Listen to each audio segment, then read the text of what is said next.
Are we seriously considering a complete rewrite of the platform? The system I've spent the last 12 years perfecting? I stared at Marina, our new chief technology officer, in disbelief.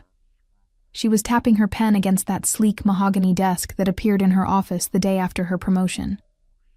Nadine, you have to understand. Everything is moving to cloud-native architecture these days. Your system, while impressive for its time, just isn't where modern tech needs to be, she replied, not meeting my eyes. Where modern tech needs to be, I repeated quietly, the words tasting bitter. The system hasn't had a single security breach in 12 years. It's processed over $18 billion in transactions. But sure, let's throw it out because it's not trendy enough. My name is Nadine Parker. I'm 46 years old, and until recently, I was the senior systems architect at Northwell Logistics in Eugene, Oregon. I built our internal platform from scratch. Every module, every security feature, every encryption layer. It wasn't flashy, but it was bulletproof. And now, a consultant who'd been with the company for all of 6 weeks was convinced it all needed to go. Marina sighed, finally looking up at me. The board has already approved Elliot's proposal. We're not here to debate whether we're doing the rewrite. We're here to discuss your role in the transition. I felt something shift inside me then. A cold certainty settled in my stomach. In that moment, I knew my days at Northwell were numbered. Let me guess.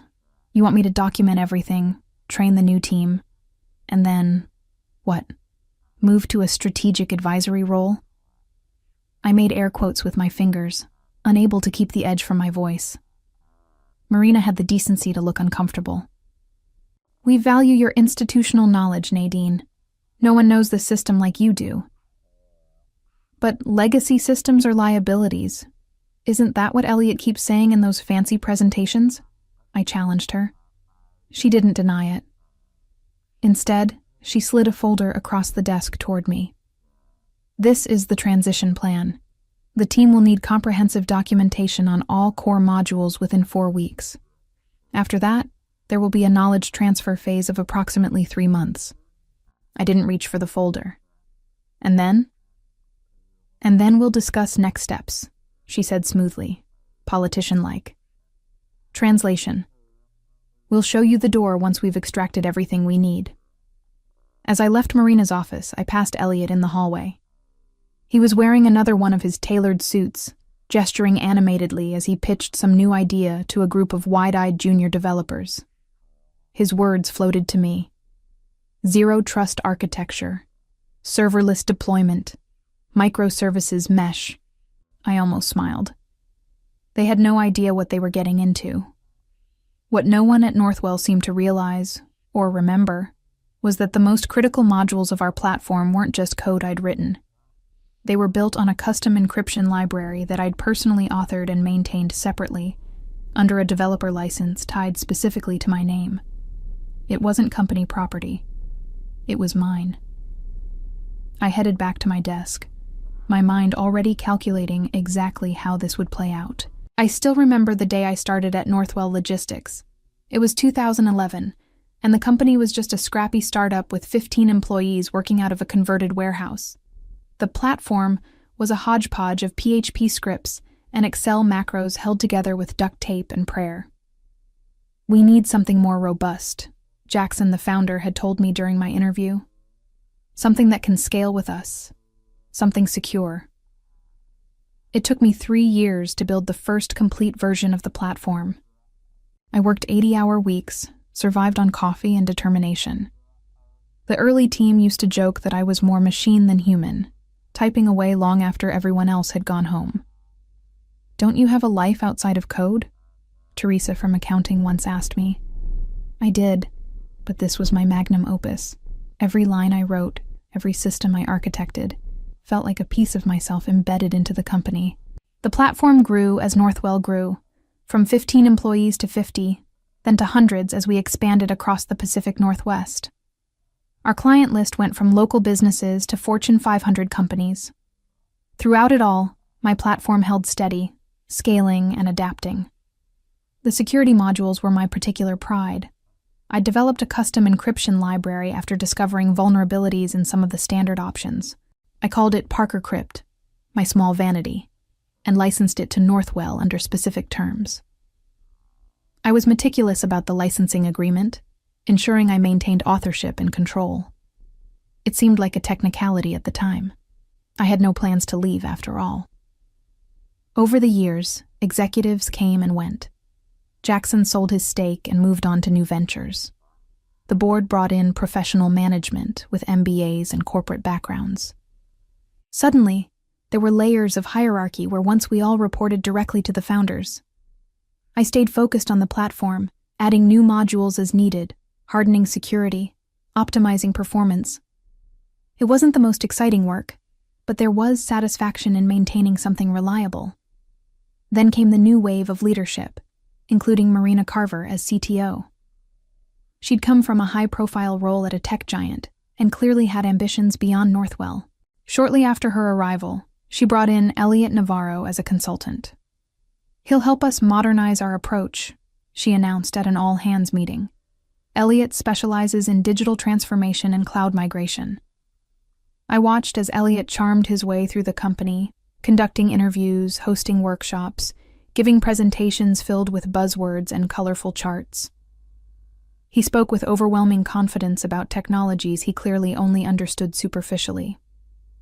"Your platform is interesting," he told me during our first one-on-one, in a tone that suggested he meant the opposite. "Very monolithic, very 2010. I should have seen the writing on the wall right then. The first real blow came during the quarterly technology review. I was scheduled to present the platform upgrade roadmap I'd been working on for months. Plans to modularize certain components while maintaining the rock-solid security foundation. But when I arrived at the conference room, Elliot was already projecting his slides.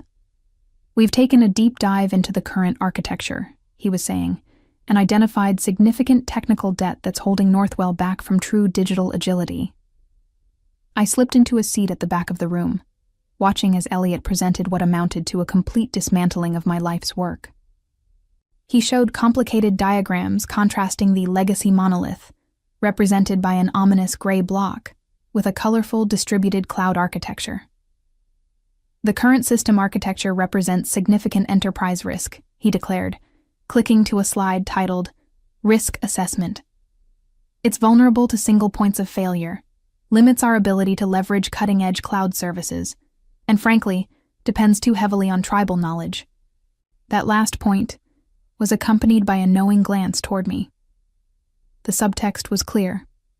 I was the tribe, and my knowledge was a liability, not an asset. "Questions?" Elliot asked, after outlining a proposal for a complete rewrite that would take only 18 months. "Yes," I said, raising my hand. "Have you analyzed the actual performance metrics of the current system, or calculated the security implications of moving our client data to a distributed cloud architecture?" Elliot smiled thinly. "The benefits of cloud-native architecture are well documented in the industry, Nadine. We don't need to reinvent the wheel here." "That's not what I asked," I pressed. "Our current system has maintained 99.997% uptime over the past 5 years and zero security breaches. What's your projected reliability for this new architecture?" The room grew uncomfortable. Marina stepped in before Elliot could respond. "These are details we'll flesh out in the implementation planning," she said smoothly. "Today's session is about strategic direction. In other words, we've already decided, so stop asking inconvenient questions." After the meeting, James from the development team caught up with me in the hallway. He'd been at Northwell almost as long as I had. "That was brutal," he said quietly. "For what it's worth, most of us know the platform isn't the problem." "Politics, man." I nodded, appreciating the solidarity, but recognizing its limits. James had a family to support. He couldn't afford to be on the wrong side of this fight. That evening, I stayed late, alone in the office as usual. I accessed the repository containing the Parker Crypt library and reviewed the licensing terms. Just as I remembered, Northwell had a license to use it, but I retained complete ownership and authorship rights. More importantly, the documentation for how it integrated with the platform's most critical security features existed primarily in my head. I made a complete backup of everything, including my personal notes and design documents. A strange calm settled over me. I wasn't going to sabotage anything. That wasn't my style. But I also wasn't going to make this easy for them. They wanted my system gone? Fine. They would learn exactly what they were losing. The next 3 months were a masterclass in corporate doublespeak. I was simultaneously crucial to our transition strategy and clearly on my way out. I sat through countless meetings where Elliot and his growing team of new hires dissected my work, often misunderstanding fundamental aspects of the architecture. The authentication module seems unnecessarily complex, one of the new developers commented during a code review session. We could replace this with a standard OAuth implementation. I had to bite my tongue. The authentication system was complex because it handled specialized access control for regulated industries, with automatic compliance logging that satisfied 3 different international standards.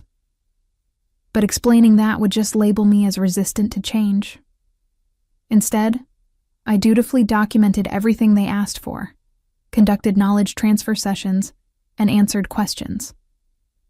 But I was selective about the depth I went into, especially regarding Parker Crypt. This encryption library, is this open source? Elliot asked one afternoon, frowning at his screen. No, it's proprietary, I replied carefully. Licensed to Northwell under specific terms. He made a note without looking up. We'll probably replace it with industry standard encryption, AES or something. I didn't bother explaining that Parker Crypt used a customized implementation of AES with additional security layers specifically designed for our data types. Again, what would be the point? As the transition progressed, I became increasingly isolated. My team was gradually reassigned to the modernization project. My input was required less and less frequently. I could feel myself being pushed to the margins. One Tuesday morning, I found myself alone at my desk, while everyone else was in a planning meeting I hadn't been invited to. My computer pinged with a calendar invitation. Transition planning, HR office, tomorrow, 10 a.m. So this was it. I spent the rest of the day organizing my personal items and downloading my work to an external drive.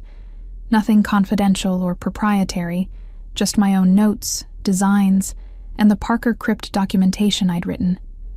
The next morning, I met with Vanessa from HR and Marina. The conversation was predictably sterile. As the modernization project enters its next phase, we're restructuring the development organization, Vanessa explained, reading from what was clearly a prepared script.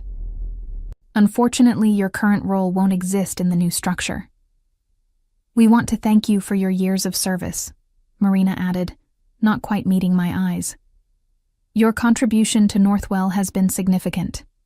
I was offered a modest severance package, contingent on a 2-week transition period, and signing a standard non-disparagement agreement.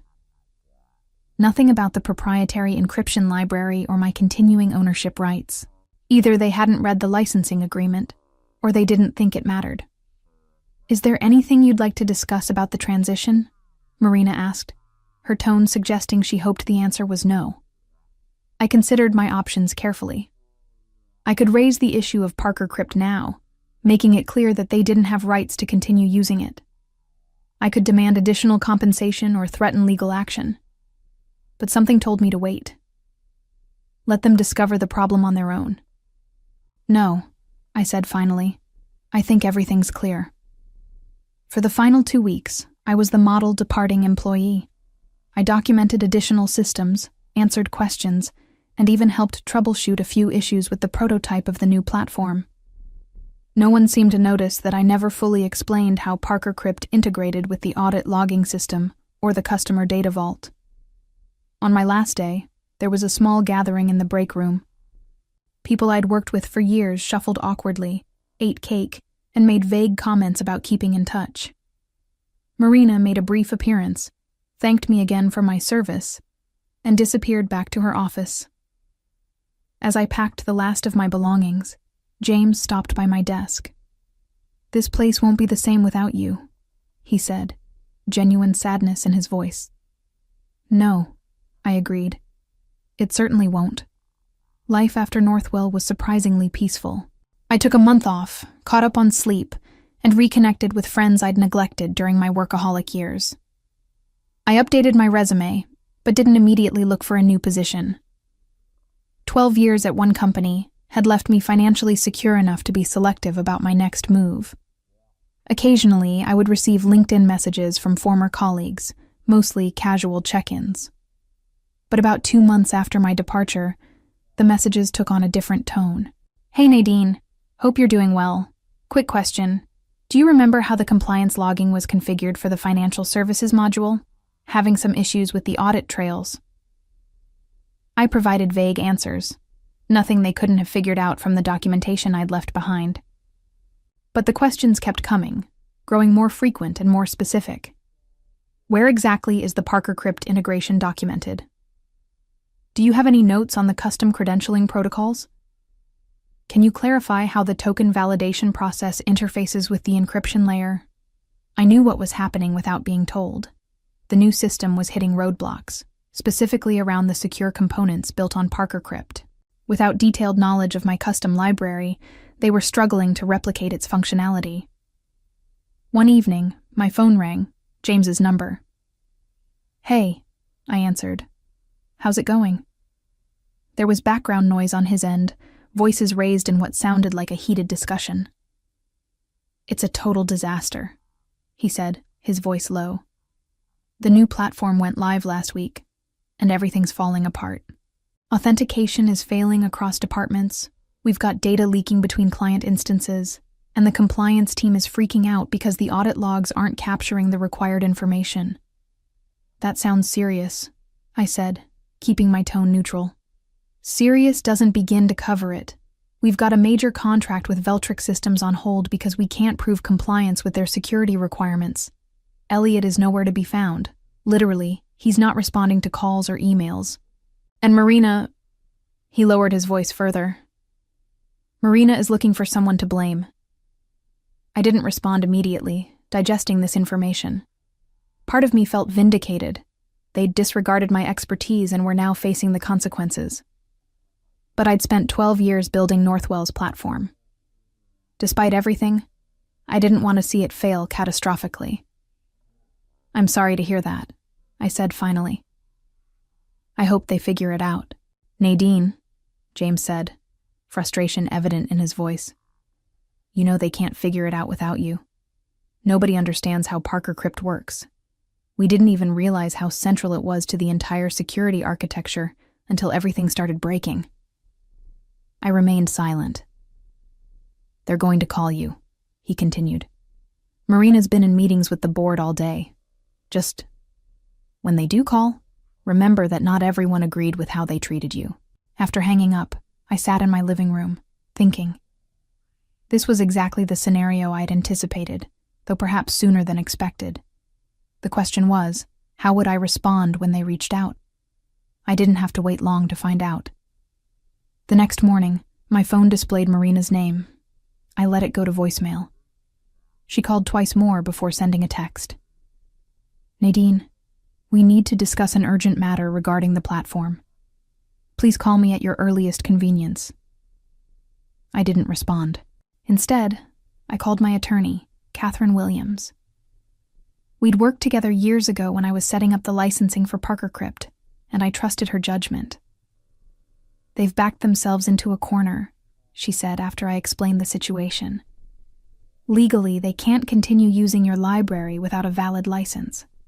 And practically, they can't fix their problems without your expertise. So what do you suggest?" "Let me handle the communication," Catherine said. "If you're willing to help them, we should formalize terms that recognize your value. And Nadine, your value just went up considerably." 3 days later, I sat across from Marina in a downtown law office, Catherine beside me. The conference room had that distinctive tension of lawyers trying to be cordial while preparing for battle. Marina's team included Northwell's general counsel and a representative from the board. Marina looked terrible. Dark circles under her eyes, hair pulled back severely. The platform meltdown was clearly taking its toll. "Let's be direct," Catherine began. "Northwell is currently using proprietary software licensed to them under specific terms. Those terms included Nadine's continued involvement with the platform. Since that relationship has been terminated, the license is effectively revoked." Northwell's lawyer frowned. "The software was developed while Ms. Parker was an employee." "As a separate project," Catherine interrupted, "with clear documentation establishing her ownership. I have the original licensing agreement here, signed by Northwell's previous CTO." She slid a document across the table. "You'll note paragraph 7 specifically addresses termination conditions." There was a tense silence as they reviewed the document. I watched Marina's face as the reality of the situation sank in. "Setting aside the legal technicalities," Marina said finally, "we have an immediate practical problem. Critical systems are failing. Client data is at risk. We need assistance restoring functionality." "And Nadine is prepared to provide that assistance," Catherine replied smoothly. "Under the right conditions." I listened as Catherine outlined our terms. A 6-month consulting retainer at triple my former salary, full authorship credit, and reinstated developer license ownership, and a formal acknowledgement of my role in the platform's architecture.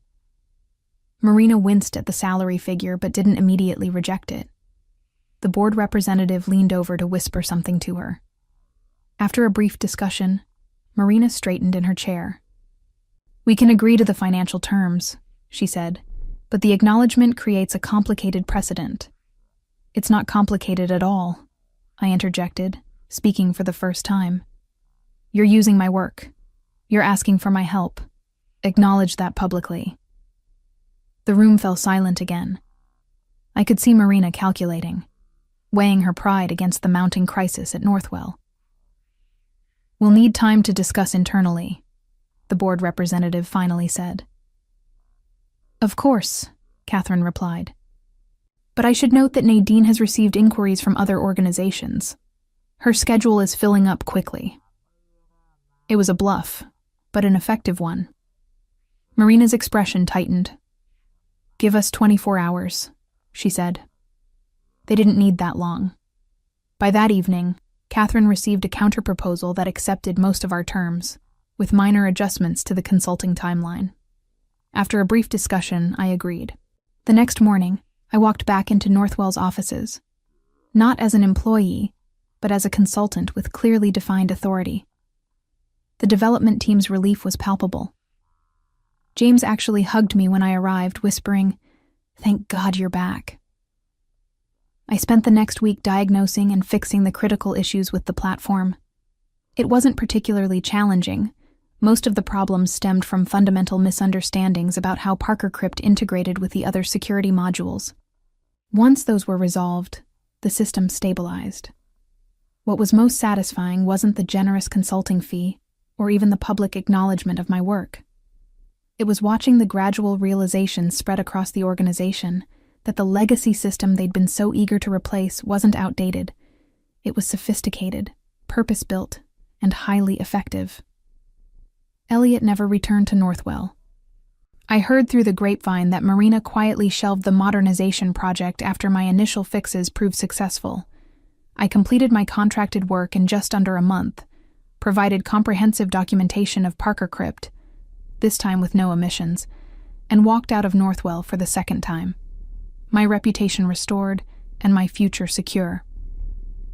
6 months after my consulting engagement with Northwell ended, I received an unexpected email from Jackson, the original founder. He'd been following the company from afar and had heard about the platform disaster through his network. "Incredible work," he wrote. "Not just the technical aspects, but how you handled the whole situation. It reminded me why I hired you in the first place." He was starting a new venture focused on secure logistics for healthcare suppliers and wanted to discuss a potential role. We met for coffee the following week. "I need someone who can build things right from the ground up," he explained. "Someone who understands that flashy isn't always better, and I'm prepared to offer equity this time." 2 weeks later, I joined Cypress Ember as Chief Technology Officer, with a substantial equity stake and a clear mandate to build secure, reliable systems, my way. Meanwhile, changes were happening at Northwell. Marina stepped down as CTO, citing personal reasons that everyone understood were related to the platform fiasco. The modernization project was officially canceled, and the company quietly began rebuilding around the original platform architecture, with proper credit given to its creator. My experience had made me something of a legend in Eugene's tech community. I was invited to speak at conferences about system architecture and security design. At one such event, I bumped into Elliot in the hallway. He was trying to pitch his services to a group of startup founders, using the same buzzwords and flashy slides. When he saw me, he quickly excused himself and disappeared into the crowd. The most satisfying moment came when Northwell's board chair reached out personally to apologize for how the situation had been handled, and to ask if I would consider joining the company's technical advisory board. I declined politely, explaining that my new role kept me fully occupied. "That's unfortunate," he said. "Your expertise would be invaluable." Yes, I agreed. It would. At Cypress Ember, I built a new platform with all the lessons learned from my years at Northwell. It was modern without being trendy, secure without being cumbersome, and, most importantly, fully documented and properly attributed. I assembled a team of developers who valued substance over style, thorough testing over rapid deployment. Instead of Elliot's approach of chasing every new technology trend, we focused on selecting the right tools for each specific task.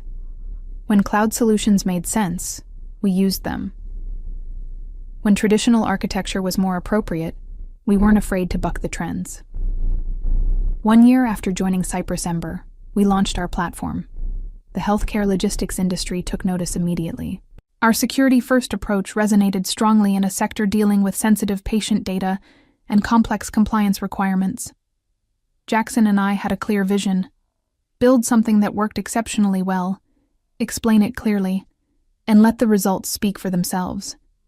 No buzzwords, no exaggerated claims, just solid technology solving real problems.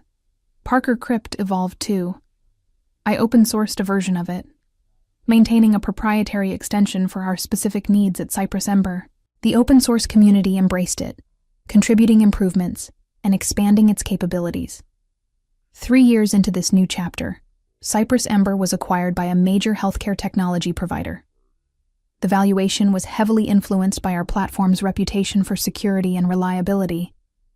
My equity stake meant I could retire if I wanted to, but the work was too satisfying to walk away from. I stayed on as CTO, with expanded responsibilities and a team that had grown from 5 to 50. Every new hire heard the story of Northwell, not as a tale of revenge, but as a lesson in the value of building things right and standing up for your work. The acquisition made headlines in the industry press.